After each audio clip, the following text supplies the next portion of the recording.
So ayun na nga, i-share ko ulit sa inyo ano, kasi nga mula nung Saturday hanggang ngayon, hindi pa rin namin napag-uusapan yung pag-alis ko. And pag-alis namin kanina ni Lola papuntang park, sabi sa akin ng Laupan na yung mga damit ko daw at damit ni Lola ilagay ko sa washing at lalabhan niya pagdating. So pupunta yun sa Sanchong ulit para kunin yung blood test ni Lola kasi nung isang araw nasira yung blood test ni Lola. And hindi ko alam kung bakit nasira. At hindi ko din alam kung anong explain ng ginawa niya doon. Kaya bahala na kung ano man yung explain na ginawa niya doon sa tungkol sa blood test ni Lola. Kasi nasira eh. Yung pagkuha ng blood, nasira yon. So, ayun. Bahala na siya. And tungkol sa pag-alis ko naman, hindi pa namin napag-uusapan bakit ganun. Hinihintay ko na, Alin, mag-ready ka na kasi aalis ka na. Hindi ganun, walang ganun. Kasi, pinapalaba niya pa ako ng damit eh. Then, syempre, matutuyo yun bukas. O di, okay na din yun para wala akong damit na marumi pag alis ko. Pero, balak ko na rin mag-impake kahit wala siyang sinasabi sa akin. Para, baka kasi mamaya is magulat ako may dumating na Indonesian or Vietnamese sa bahay. Eh syempre, 'di ba, Inglesera ako, tapos hindi ako nakakaintindi ng gaano ng Chinese, and hindi ako nakakapagsalita ng Chinese. Baka mamaya mag-usap-usap silang dalawa, pag-usapan ako. Ayoko nang ganun, ayoko nang makarinig ng gayo kasi masyado akong emotional pagdating sa ganun. And gusto ko umalis ako na payapa, gusto kong umalis na wala akong nakikitang hindi sasama yung loob ko, parang ganun. Kaya magre-ready na ako ng damit mamaya kahit hindi niya sabihin. Mag-iimpake na ako mamaya. And tungkol naman sa NGT is meron akong 10 days na experience doon kasi mula nung 2024 nag-part-time kasi ako sa NGT. Pero sa gabi yun nilalagyan ng ah, oxygen sa ulo. Tapos hanggang magdamag yun. Sa gabi hindi na naggagatas si Lola. Pagising mo ng 6:30, maggagatas siya, breakfast, lunch, and dinner. And the whole ng gabi, wala na. Naka-oxygen na si Lola. Ayun ang kinakatakot ko, baka mamaya may oxygen. Papatayin mo yung lahat ng machine, tapos ilalagay mo yon, tapos i-open mo.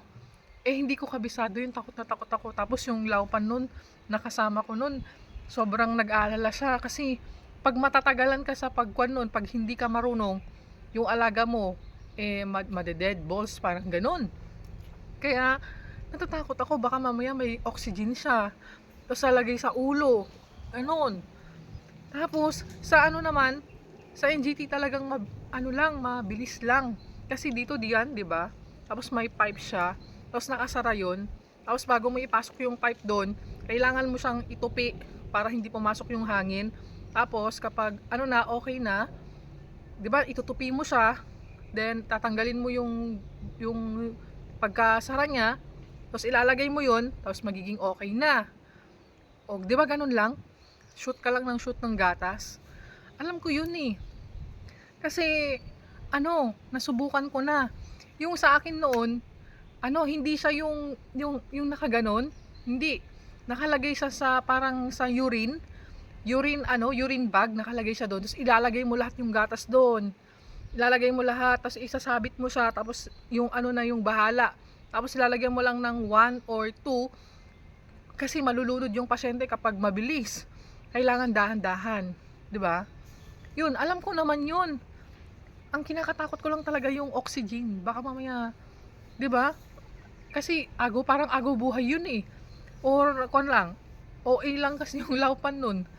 Kasi naka-off lahat ang machine, tapos tatanggalin yung kwan ni Lola, ganon.